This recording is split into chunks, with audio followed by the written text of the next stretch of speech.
I heard what my man said. If you want our horses, then we need our farmers back safe in their fields. Since the breach appeared, the wolves have gone mad. They come after our men like beasts with the water sickness. You deal with the wolves, and our farmers will be safe again. How are these wolves acting differently from normal? Normal wolves go after livestock, but come at them with a torch and a blade and they run. These beasts, though, it's like darkspawn during the Blight, or when the dead rose to attack us. They're possessed, or something like it. I've lost too many men to the beasts. I won't endanger more. Farewell. Good day to you.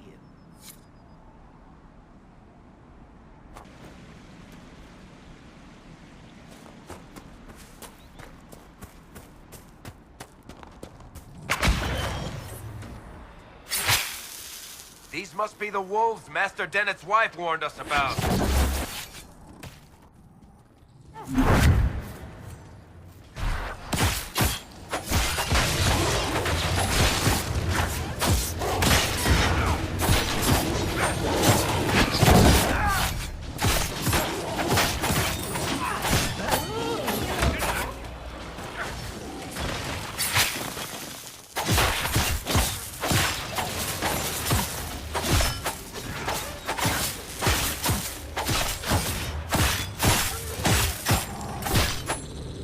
Elena was right.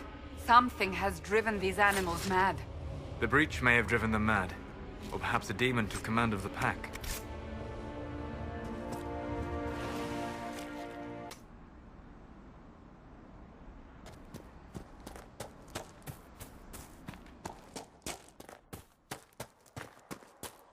That cave could be the lair of our strange wolves.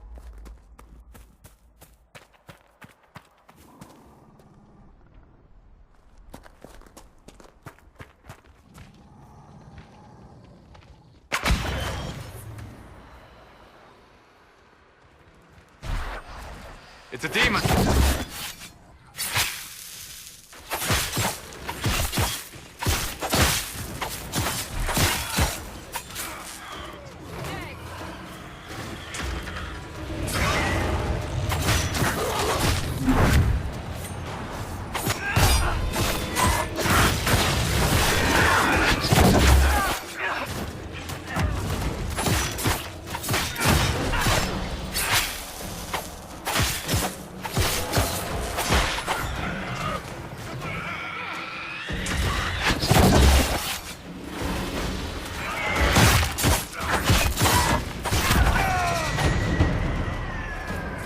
With the demon dead, the farmers should be safe from the wolves. I expect the wolves are also pleased to be freed from the demon's control.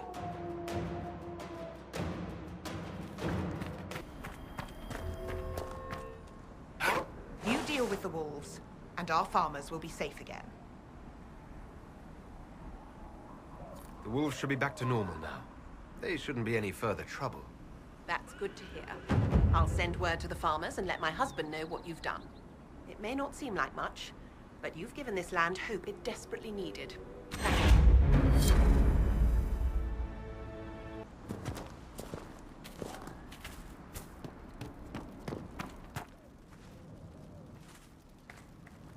The Master doesn't want me handing those refugees weapons until they've got any hope of defending themselves. If you put up a few watchtowers, we'd all have more warning before the next attack. You said you had a way to help the refugees. I do. There are too many hills in these parts, good places for raiders and bandits to gather. I've marked good spots on the map. You set up watchtowers there, I'll talk to the Master and get your people weapons. Farewell.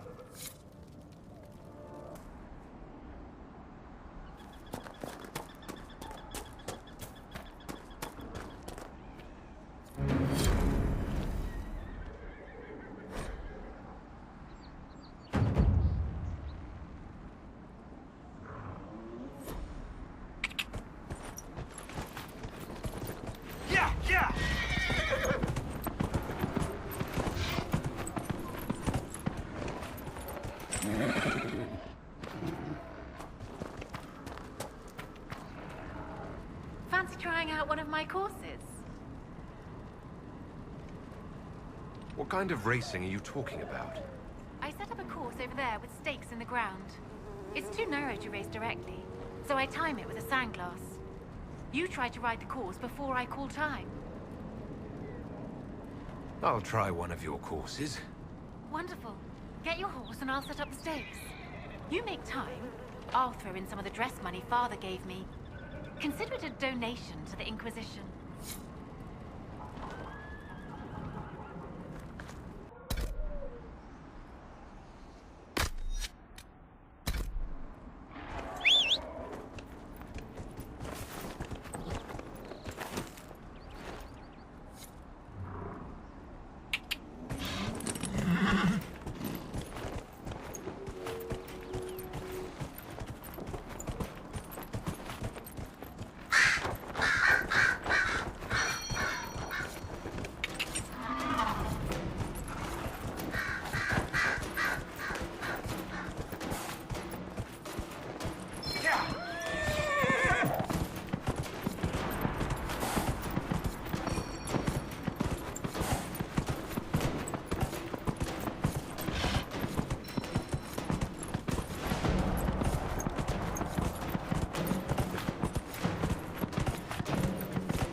I'll be damned.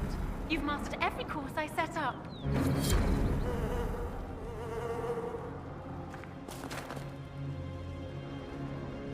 That was some riding.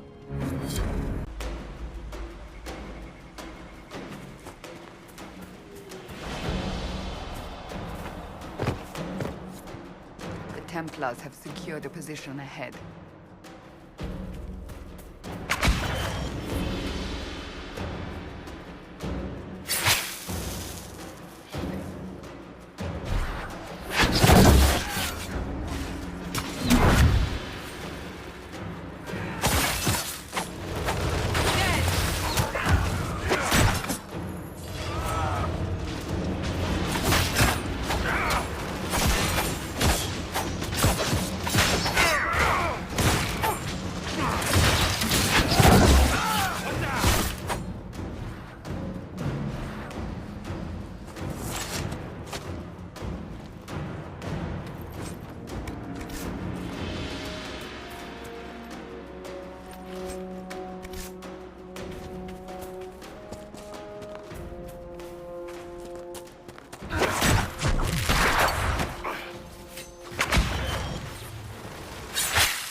Refugees should be safer on the King's Road now.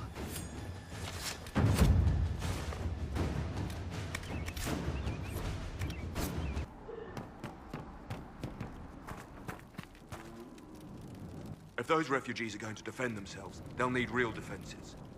I've got a few ideas. I've built watchtowers in the areas you recommended. Nicely done. That'll give both your refugees and our farmers some warning next time trouble pays a visit. I'll speak to the Master and have weapons sent to your people at the crossroads.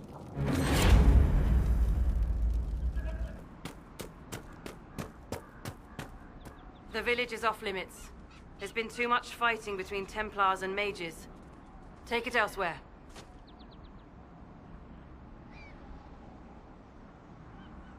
We're not with the Templars or the mages. We're agents of the Inquisition. You could be anyone. You think I don't know what "don't open the gates" means? If you're from the Inquisition, prove it. Until then, the gates stay closed. We're not here to cause trouble. Then you can leave. Easiest way not to cause trouble, isn't it? The gates stay shut until I get orders otherwise. Move along. Very well, we'll leave. Andraste protect you, traveler.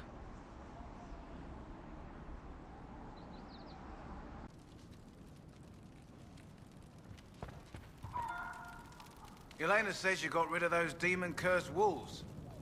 Should be safer for our farmers now. You've held up your end of our bargain, Inquisition. You'll have my whole stable and good hands to go with it.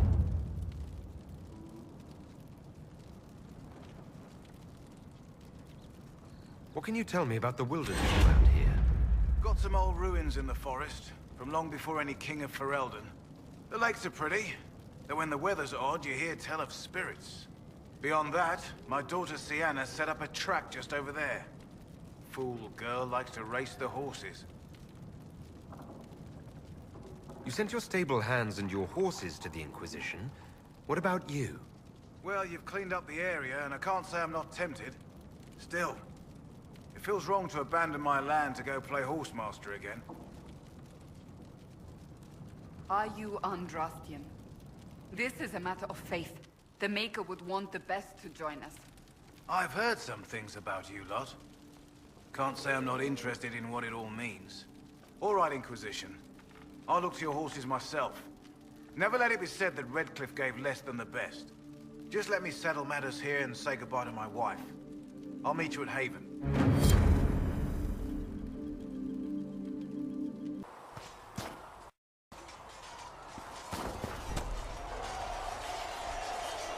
It occurs to me I don't actually know much about you. What do you want to know? I'm not sure. Where are you from?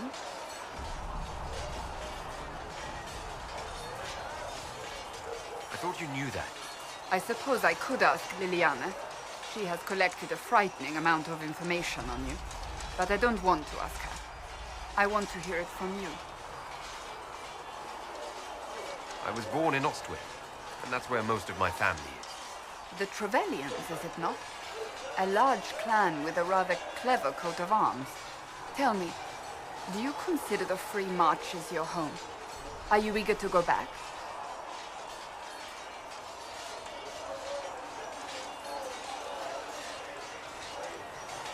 Wherever I am is home enough for me. That's how I feel now, after years of tending to business for the Divine.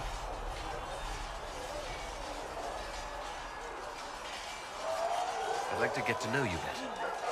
You would? Is that a problem? Not entirely. I'm just curious as to your motivation.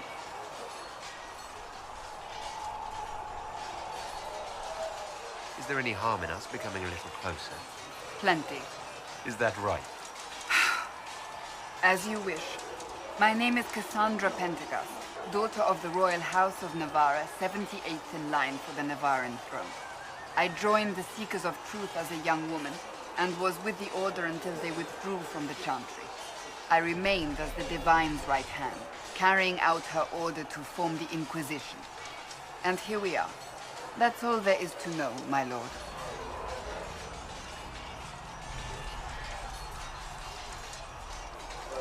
You're a member of Navarra's royal family.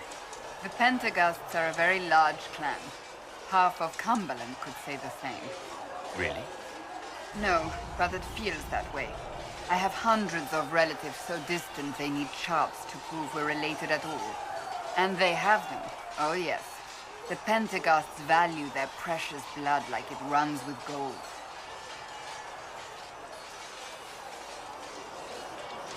And you joined the Seekers to get away from that. It was a life worth getting away from. The Pentecosts are famed for dragon hunting, but few actually pursue the craft. Most are fat and lazy. They pay lip service to the Maker and care only for idle pleasures and past glories. My brother was all that kept me in Navarra. Once he was gone, so was I. Tell me about your brother. I would prefer not to speak of Anthony. Another time, perhaps. So you were the right hand to the Divine? To Divine Justinia, yes. And Divine Beatrix before her, in fact. The position is normally reserved for Templars of the Knights Divine, but my circumstances were unusual. Unusual how? You don't know the story? Thank the Maker. I will tell you if you wish, but it isn't as exciting as some drum it up to be. The short version is that I once saved the previous Divine's life. My reward was becoming her right hand. But what does a right hand do exactly? What is your hand capable of? It gives, it takes, it beckons. It makes a fist. Liliana and I extended the Divine's reach beyond the Grand Cathedral. We went where she could not. After Beatrix, I was tired of the position and wanted to return to the Seekers. But Justinia convinced me to stay. Her vision for the future gave me hope. You thought she could really change things? Justinia knew the war was coming long before it began. She tried to avert it, but the forces arrayed against her were too strong. Sometimes you have to break a bone so it can be reset. That's where the Inquisition comes in. It was to be the answer. A means to preserve as well as an agent for change. I only wish she had lived to see it.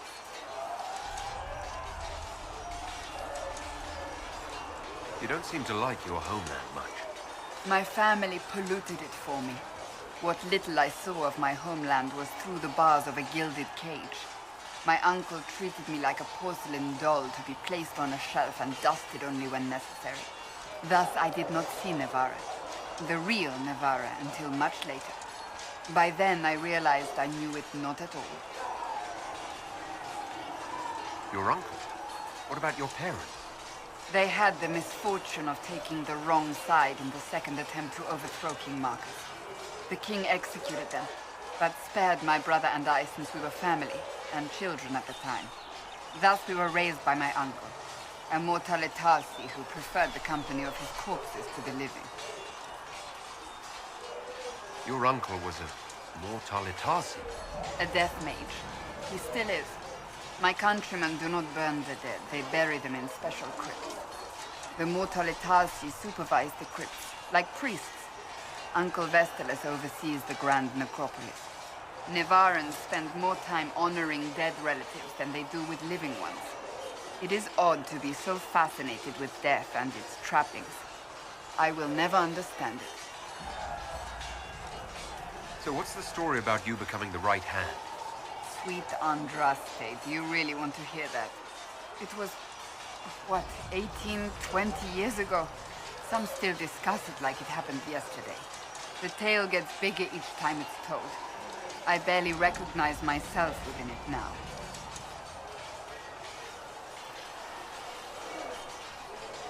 I'm sure you're just being modest. I was there. I think I know what happened. To hear others tell it, I alone saved Divine Beatrix from a horde of dragons sent to assault the Grand Cathedral. Rather impressive for such a young seeker, wouldn't you say? And the truth is? I stumbled upon a conspiracy to kill Beatrix. A Templar Knight Commander was at its heart. And there was a dragon battle at the Grand Cathedral, but I had help from loyal mages who rallied to the cause. They freed the dragons from magical control. Without them, the Divine and I would both have died. Yet I became the right hand, and they are forgotten.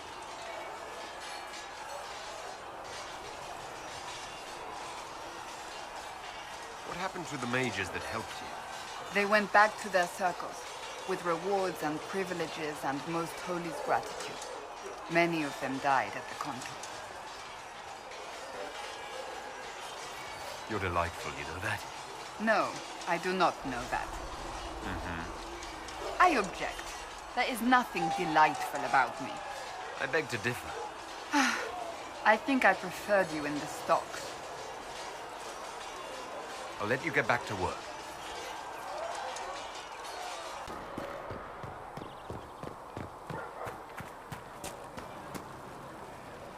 Need something? The red lyrium we found at the temple seemed to upset you. My brother Bartrand and I sort of discovered red lyrium during an expedition in the Deep Roads. We located an ancient thaig, so old it barely looked dwarven. There was this idol there made of it. Bartrand brought it back to the surface, and, well, everything's gone downhill from there.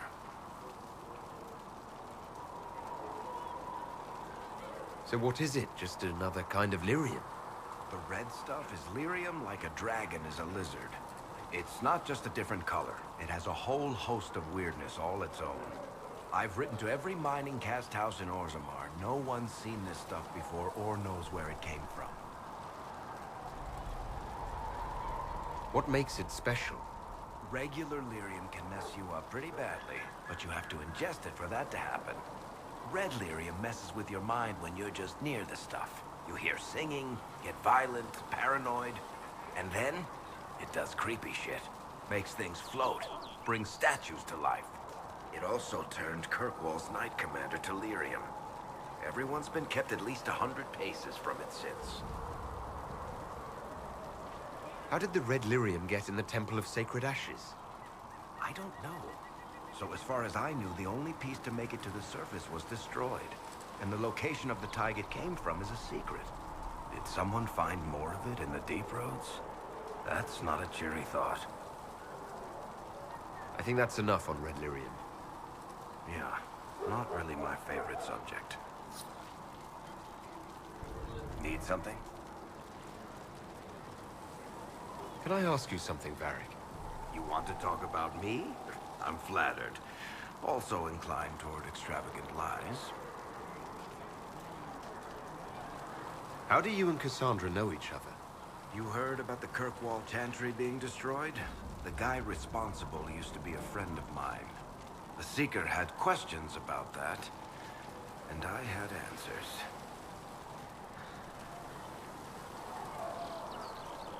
Are you from Ferelden? Or Ley? Free Marches, born and raised in Kirkwall. And despite whatever you've heard, no, Kirkwall's not that bad. I'm not clear on your line of work. You're a merchant. I'm a businessman. My family has a seat in the Dwarven Merchants Guild. Merchants buy and sell goods. Businessmen buy and sell stores. In my spare time, I manage a spy network, and occasionally, I write books.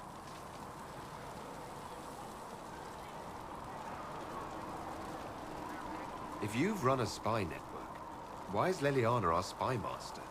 To be honest with you, she's just a better spy master. The truly great ones can keep their distance. They don't get attached to their people. Me, I always wind up babysitting my informants and worrying about their families. We're in better hands with her.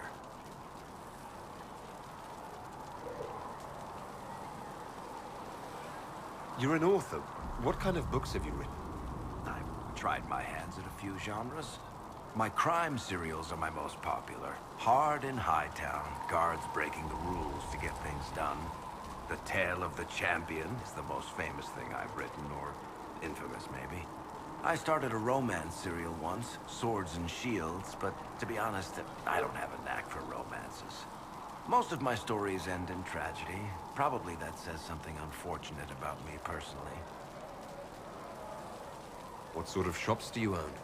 Actually, we don't own shops. That was just an example. Mostly we invest in moneylenders. Auction houses, a few mercenary companies, a couple of smithies. I think we own half a beet plantation in Ravane somewhere. Most of that's my brother's doing. Bartrand had business sense. Not much tact, but loads of business sense. Where did you get that crossbow? I've never seen one like it. Bianca? She's one of a kind. I won her from Paragon Smith Bronca in a game of Wicked Grace. She was such a sore loser. Ran off to the Deep Roads in a huff, and that was the last anyone saw of her. Who's she named for? I can't tell you. And the reason for that is? Complicated. It's the one story I'll never tell. We just have to leave it at that. Thanks, Ferry. No problem.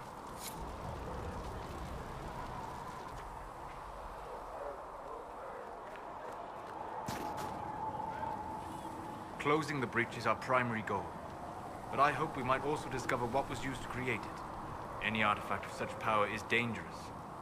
The destruction of the Conclave proves that much. You don't think whatever created the explosion was destroyed in the blast? You survived, did you not?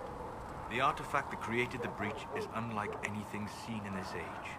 I will not believe it destroyed until I see the shattered fragments with my own eyes. We would do well to try to recover whatever created the breach. Liliana's people have scoured the area near the blast and found nothing. Whatever the artifact was, it is no longer there. In any case, did you need me for anything? What do you know about the Fade? A great deal, from my wanderings. There are few hard facts, but I can share what I have learned. I'd like to know more about the Veil. Circle mages call it a barrier between this world and the Fade. But according to my studies in ancient elven lore, that is a vast oversimplification. Without it, imagine if spirits entered freely. The Fade was not a place one went, but a state of nature like the wind. Sounds like it would be wonderful. And dangerous. But yes, a world where imagination defines reality. Where spirits are as common as trees or grass. Instead, spirits are strange and fearful. And the Fade is a terrifying world touched only by mages and dreamers. I am glad that I'm not alone in seeing the beauty of such a world, along with the obvious peril. I'd like to know more about demons. The Chantry says that demons hate the natural world and seek to bring their chaos and destruction to the living. But such simplistic labels misconstrue their motivations, and in so doing, do all a great disservice. Spirits wish to join the living, and a demon is that wish gone wrong. Is there a way to coexist? To live with them? If not in peace, at least without such active confrontation? Not in the world we know today. The Veil creates a barrier that makes true understanding most unlikely. But the question is a good one, and it matters that you thought to ask. I'd like to know more about the breach. Simply put, it is a tear in the veil between this world and the Fade, allowing spirits to enter the world physically. Small tears occur naturally when magic weakens the veil, or when spirits cluster in an area that has seen many deaths. But your mark allows you to exert some control over the breach. That means it was created deliberately. We'll talk later. Goodbye. What can I do for you? I'd like to know more about you, Solus. Why?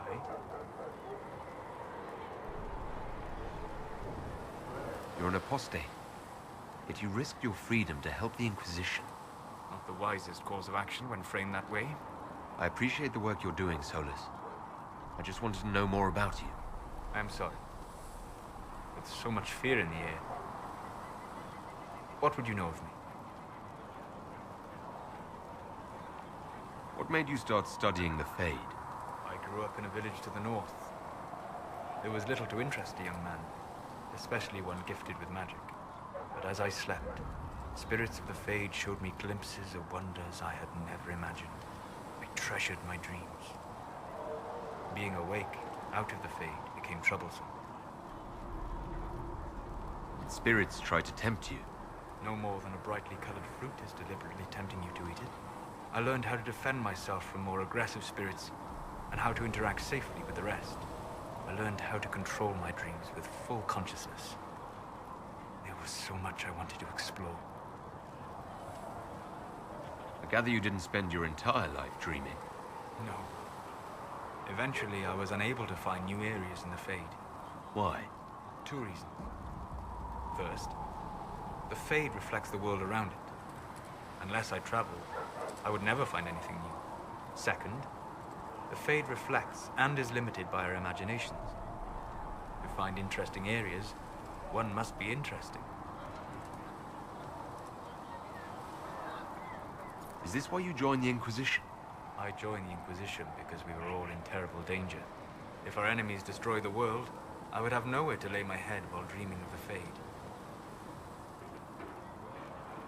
I wish you luck. Thank you. In truth, I've enjoyed experiencing more of life to find more of the Fade. How so? You train to flick a dagger or an arrow to its target. The grace with which you move is a pleasing side benefit. You have chosen a path whose steps you do not dislike because it leads to a destination you enjoy. As have I. You said you traveled to many different places. This world, or its memory, is reflected in the Fade. Dream in ancient ruins, and you may see a city lost to history. Some of my fondest memories were found in crumbling cities, long picked dry by treasure seekers, the best of the battlefields. Spirits press so tightly on the veil that you can slip across with but a thought. Any place in particular? I dreamt at Ostagar. I witnessed the brutality of the Darkspawn and the valor of the Ferelden warriors. I saw Alistair and the hero Ferelden light the signal fire, and Logain's infamous betrayal of Kaelin's forces. I've heard the stories. It would be interesting to hear what it was really like. That's just it. In the Fade, I see reflections created by spirits who react to the emotions of the warriors. One moment, I see heroic wardens lighting the fire, and a power-mad villain sneering as he lets King Kaelin fall. The next, I see an army overwhelmed and a veteran commander refusing to let more soldiers die in a lost cause. You can't tell which is real. It is the Fade. They are all real. Have you always traveled and studied alone? Not at all. I have built many lasting friendships. Spirits of wisdom, possessed of ancient knowledge, happy to share what they had seen. Spirits of purpose helped me search.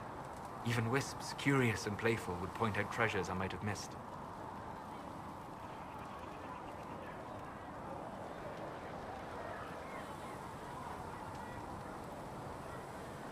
I don't know of any spirits by those names. They rarely seek this world. When they do, their natures do not often survive exposure to the people they encounter. Wisdom and purpose are too easily twisted to pride and desire. You're saying that you became friends with pride and desire demons? They were not demons for me. Meaning? The Fade reflects the minds of the living. If you expect a spirit of wisdom to be a pride demon, it will adapt.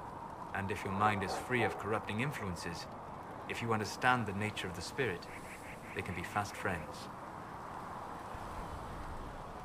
I'm impressed that you could become friends with spirits. Anyone who can dream has the potential. Few ever try. My friends comforted me in grief and shared my joy.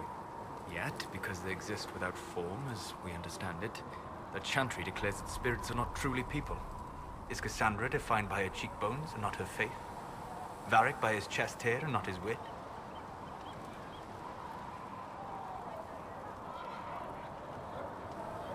I hadn't thought about it that way. But I see your point. Thank you. Few are willing to entertain such a notion. We'll talk later.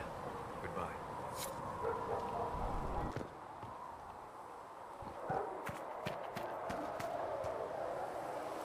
I will keep the peace, while you and the others appeal to the Chantry in Val Royeaux.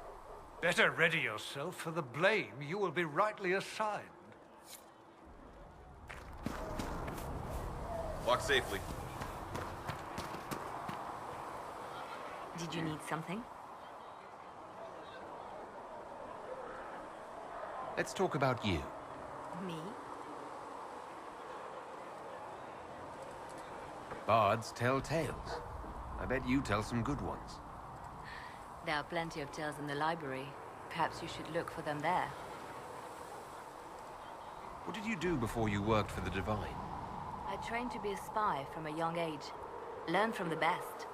For a while, I was wildly happy. I loved the thrill of that life, the danger. But nothing lasts forever.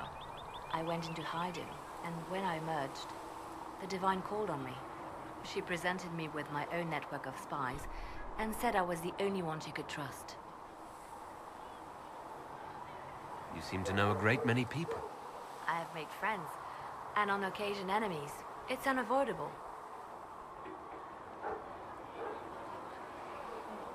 You have a history with the Warden who ended the Blight, don't you? I had the privilege of calling her friend before she died. The world seemed much duller after that. It still does. You seem to know Josephine quite well. I met her a long time ago, but we didn't become good friends until years later. After the Blight, in fact. I'd just returned to Val Rayo, and she welcomed me back by throwing a diplomatic ball. She was the Antivan ambassador at the time, you see. The ball was... all right. Too many politicians. At midnight, Josie and I left to find a real party. We've been friends ever since. What do you consider a real party?